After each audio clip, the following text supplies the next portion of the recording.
दोस्तों, अगर आप एक नया बिजनेस स्टार्ट करना चाहते हैं, आपके पास में बहुत ज़्यादा पैसे नहीं हैं, तो आज की वीडियो आपके लिए बहुत हेल्पफुल होने वाली है। क्योंकि आज की वीडियो में आपको बताने वाला हूँ सिर्फ 5 से 10 हज़ार रुपये इन्वेस्टमेंट करके एक नया बिजनेस कैसे स्टार्ट किया जा सकता है। और दोस्तों, इतना कम इन्वेस्टमेंट करके आप डेली के लगभग 500 से 1000 रुपये एकदम आसानी से कमा सकते हो। क्योंकि अभी जो सीजन चल रही है वो इसी प्रोडक्ट की चल रही है जो मैं आज वीडियो बनाने वाला हूँ। दोस्तों, बहुत लोगों की डिमांड होती है कि कोई ऐसा बिजनेस बताइए जो सीजनल हो और सीजन के समय में बहुत ज़्यादा चले। जैसे आपने देखा होगा कि विंटर के समय में बहुत सारे ऐसे प्रोडक्ट है जो विंटर के समय में ज़्यादा डिमांड होती है। उसी तरह आज जो मैं बताने वाला हूँ इसकी डिमांड समर में है और इस वक्त बहुत सारे लोग इस बिज़नेस को स्टार्ट कर चुके हैं। तो अगर आप इस बिज़नेस को स्टार्ट करना चाहते हैं तो ये वीडियो को पूरा देखिएगा ज़रूर। दोस्तों, इस वीडियो में मैं एक ऐसे बिज़नेस के बारे में बताने वाला हूँ जिसको आप आराम से कर सकते हैं और बहुत कम इन्वेस्टमेंट के साथ कर सकते हैं और डेली के आपको 500 रुपया से 1000 रुपया आराम से हो जाएगी। ये मैं सबसे कम अमाउंट बता रहा हूँ। और अगर अच्छी खासी अमाउंट की बात करूँ तो आराम से 1500 से 2000 रुपये तक की अर्निंग हो सकती है और इसमें बहुत ज़्यादा इन्वेस्टमेंट नहीं लगती है। तो दोस्तों, चलिए देर न करते हुए मैं बताता हूँ कि ये बिज़नेस एक्चुअल में है क्या। ये बिज़नेस है दोस्तों फ्रेश फ्रूट जूस और मिल्क शेक के बारे में। अगर आप इस बिज़नेस में इंटरेस्टेड हैं तो इस वीडियो को प्लीज़ पूरा जरूर देखिएगा। मैं एक एक चीज़ को बहुत डिटेल में बताने वाला हूँ और मैं ये बात इसलिए बता रहा हूँ क्योंकि मैं खुद इस तरह का काम करता हूँ। दोस्तों, अभी भी जिस शॉप में मैं बैठा हुआ हूँ ये मेरी ही शॉप है और इसमें फ्रूट जूस, मिल्क शेक, उसके बाद में मोहितो, ये सब मैं बनाता हूँ। तो आपको इसके बारे में मैं डिटेल बता सकता हूँ। तो दोस्तों, चलिए देर ना करते हुए वीडियो को स्टार्ट करते हैं। सबसे पहले बात करते हैं कि इसकी डिमांड है कि नहीं। अभी कुछ समय में अगर देखा जाए ना तो इसकी डिमांड बहुत बढ़ रही है क्योंकि बहुत सारे लोग हैं आज के डेट में कोल्ड ड्रिंक्स को थोड़ा इग्नोर करने लगे हैं और चाय कॉफ़ी वगैरह की डिमांड तो होती है और साल भर भी रहती है इंडिया में। मगर इस वक्त गर्मी के कारण बहुत सारे लोग ऐसे हैं जो गन्ना रस, मिल्क शेक और उसके बाद में फ्रूट जूस इस सब की भी डिमांड करते हैं। तो आप इस बिज़नेस को आराम से कर सकते हैं। इसकी ज़रूरत ज़रूर है मार्केट में और अगर आप अच्छा प्रोडक्ट सेल करते हैं, मतलब अगर फ्रेश आइटम बनाते हैं, तो आपकी बिज़नेस चलने की भी प्रॉबिलिटी बढ़ जाती है। तो इसकी तो नीड है मार्केट में। दोस्तों, अब हम बात करते हैं सबसे इंपॉर्टेंट पॉइंट की, वो है कि इसमें एक्सपेंस कितनी होगी। जैसा कि मैंने स्टार्टिंग में बताया था, इस बिज़नेस को करने के लिए ज़्यादा से ज़्यादा आपको 5 से 10 हज़ार तक की इन्वेस्टमेंट होगी। तो मैं 10 हज़ार के हिसाब से आपको एक लिस्ट दे देता हूँ। आप इस बिज़नेस को इस लिस्ट के सामान से स्टार्ट कर सकते हैं और धीरे धीरे आपकी रिक्वायरमेंट बढ़ती चली जाएगी, आपकी डिमांड बढ़ती चली जाएगी। वैसे वैसे आपको नए नए चीज़ को इंट्रोड्यूस करना है। दोस्तों, अगर इस लिस्ट में आपको कोई कन्फ्यूजन है तो प्लीज़ कमेंट बॉक्स में ज़रूर बताइएगा। तो मैं अगले वीडियो में ये ज़रूर बता दूंगा कि आपको स्पेसिफिक कौन कौन से प्रोडक्ट रखने हैं, किन किन चीज़ों की बहुत ज़्यादा डिमांड होती है, आप उससे ही स्टार्ट करो। क्योंकि बहुत समय ऐसा होता है कि ज़्यादातर बिजनेसमैन लोग अपने पास में ज़्यादा प्रोडक्ट रखने के चक्कर में बहुत ज़्यादा पैसे इन्वेस्ट कर देते हैं और अपनी प्रोडक्ट की लिस्ट को बढ़ा देते हैं, जबकि उस लिस्ट की उस एरिया को, वहाँ की पब्लिक को ज़रूरत भी नहीं होती है और इस तरह से उसकी बिज़नेस लॉस हो जाती है, प्लस ज़्यादा इन्वेस्टमेंट चली जाती है, तो उनका लॉस जो है वो ज़्यादा हो जाता है। इसलिए स्पेसिफिक प्रोडक्ट रखिए, भले कम रखिए और बहुत कम इन्वेस्टमेंट करके बिज़नेस को स्टार्ट करिए और इस तरह से आगे बढ़िए। क्योंकि जब आप अपने कस्टमर से रिक्वायरमेंट पूछते हैं और जब कस्टमर अपनी रिक्वायरमेंट बताए तो आपको एक फीडबैक मिलता है कि इन सब ड्रिंक्स की पब्लिक को नीड है और उसके बाद जब आप इन्वेस्टमेंट करोगे तो आपको जो इन्वेस्टमेंट है वो बेकार नहीं जाएगा। तो आप एक्सपेंस इस तरह से कर सकते हैं।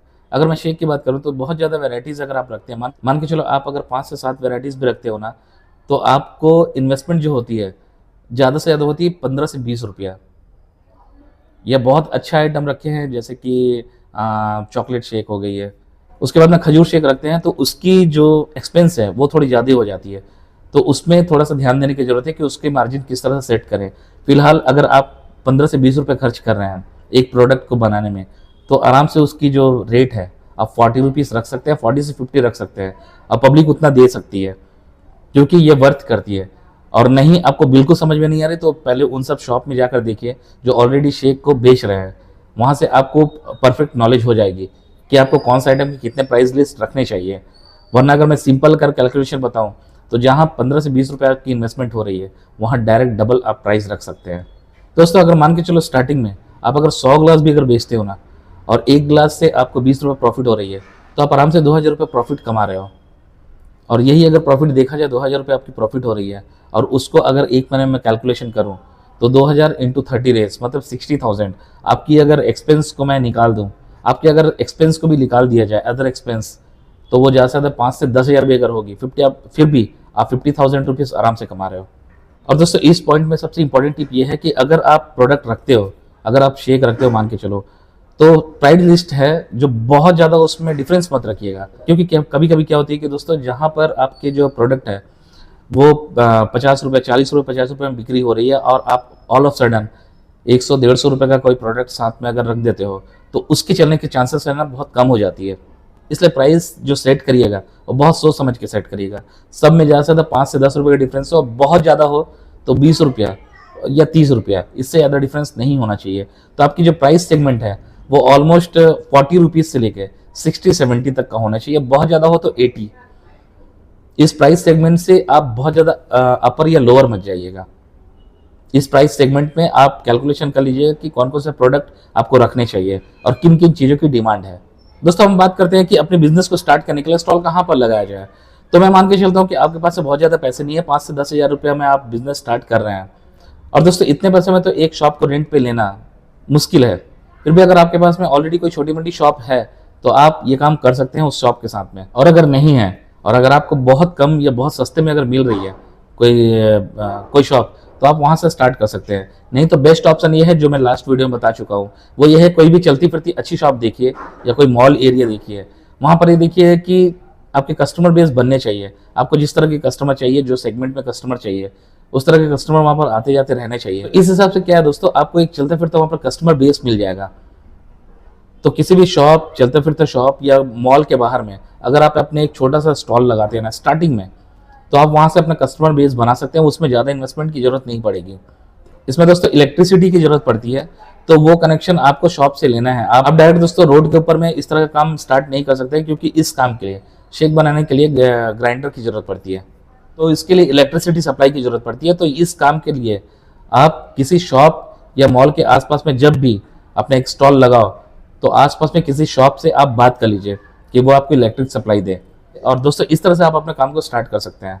दोस्तों अब हम बात कर रहे थे लोकेशन की, तो इसके लिए बेस्ट लोकेशन क्या है? ऐसा मार्केट जो चलता फिरता हो, जहाँ पर हर दिन कस्टमर बेस आते रहते हैं, तो वहाँ पर ज़्यादा आपको कस्टमर ढूंढने की जरूरत नहीं पड़ेगी।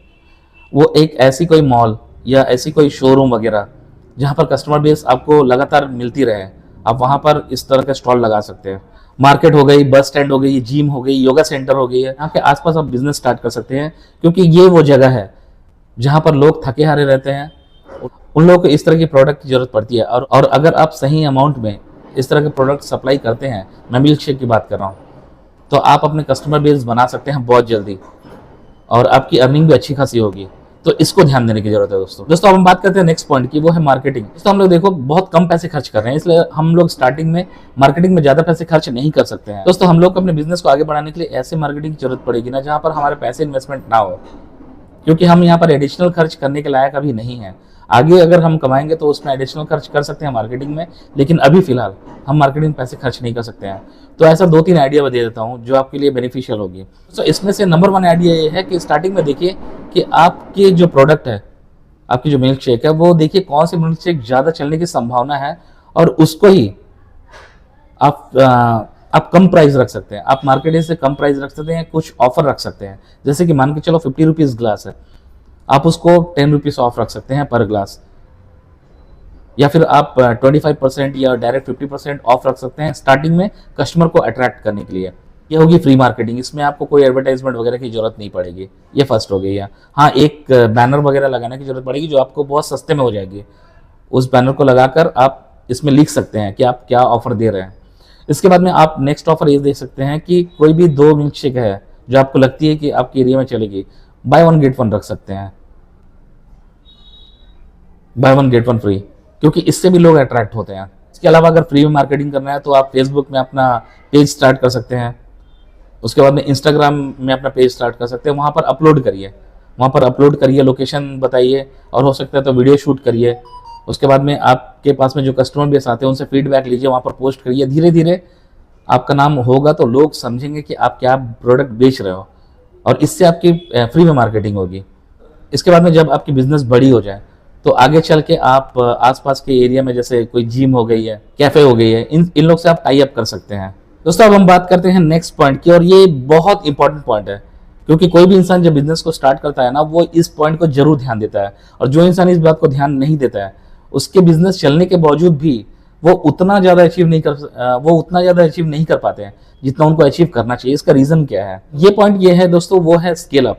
अगर कोई भी इंसान किसी बिजनेस को स्टार्ट कर रहा है, अगर वो उस बिजनेस को स्केल अप नहीं कर पा रहा है, तो इसका मतलब ये है कि वो जिस बिजनेस को जहां से स्टार्ट किया आज भी वही है, मतलब वो आगे नहीं बढ़ पा रहा है। तो इसलिए दोस्तों स्केल अप करना बहुत जरूरी है।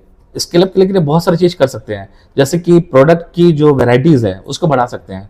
फॉर एग्जाम्पल मान के चलो कि आपने 5 प्रोडक्ट के साथ में आपने बिजनेस को स्टार्ट किया, उसके बाद में धीरे धीरे वैरायटी इंक्रीज हो रही है, 6, 7, 8, 10 ऐसे करके आपकी वैरायटीज इंक्रीज हो रही है। इससे फायदा ये होता है दोस्तों, जो 5 आइटम आप रख रहे थे, 5 प्रोडक्ट आप रख रहे हैं, तो उनके अलावा काफी लोग आते हैं जिनको कुछ और फ्लेवर चाहिए, और वो फ्लेवर उस समय हमारे पास में नहीं होती है, तो कस्टमर जो है वो कट जाते हैं, मतलब आते नहीं है हमारे पास में। तो वैसे ही अगर जरूरत के हिसाब से हम अपने प्रोडक्ट को इंक्रीज करें, तो हम उन लोग को भी अपना प्रोडक्ट दे सकते हैं जो हमारी दुकान पर आते हैं और उसके बाद में वापस चले जाते हैं। तो धीरे धीरे जरूरत के हिसाब से हम अपने प्रोडक्ट को इंक्रीज कर सकते हैं। दोस्तों इससे हम अपनी जो सेलिंग है उसको इंक्रीज कर सकते हैं। इसके बाद में दोस्तों, अगर हम छोटा मोटा स्टॉल से स्टार्ट किए हैं, तो आगे चलकर हमें जब कमाई होती है तो हम एक छोटा मोटा शॉप लेते हैं रेंट पे, और जब हम छोटा मोटा शॉप लेते हैं रेंट पे ना, तो हम जोमेटो, स्विगी, यहाँ पर दोस्तों अपना अकाउंट खोल सकते हैं, और यहाँ से भी हमें ऑनलाइन कस्टमर बेस मिलनी शुरू हो जाएगी। तो इस तरह से देखें तो हम अपने बिजनेस को स्केल कर रहे हैं।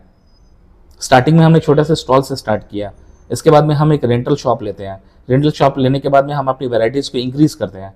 इसके बाद में हम जोमेटो, स्विगी में हम इसको अपलोड करते हैं अपने प्रोडक्ट को, और वहाँ पर भी सेल आउट करते हैं। तो हमारे जो बिजनेस का जो दायरा है वो दायरा बढ़ता है। तो जैसे जैसे हमारी बिजनेस स्केल अप होगी, उसी तरह से हमारी क्वांटिटी सेलिंग होगी, और जैसे जैसे हमारी क्वांटिटी सेलिंग होगी तो उतनी हमारी अर्निंग होगी। तो दोस्तों इस तरह से हम बहुत कम पैसे से बिजनेस को स्टार्ट कर सकते हैं और इसको आगे चल के स्केल कर सकते हैं। दोस्तों आई होप कि आपने एक एक चीज को बहुत बारीकी से समझा है, सुना है। अगर कोई कंफ्यूजन है तो प्लीज कमेंट बॉक्स में जरूर बताइएगा, मैं आगे बता दूंगा इसके बारे में डिटेल। आगे कौन से टॉपिक में वीडियो देखना चाहते हैं प्लीज कमेंट बॉक्स में जरूर लिखिएगा। आपकी कोई क्यूरी है, कोई सजेशन देना चाहते हैं तो प्लीज कमेंट बॉक्स में जरूर लिखिएगा।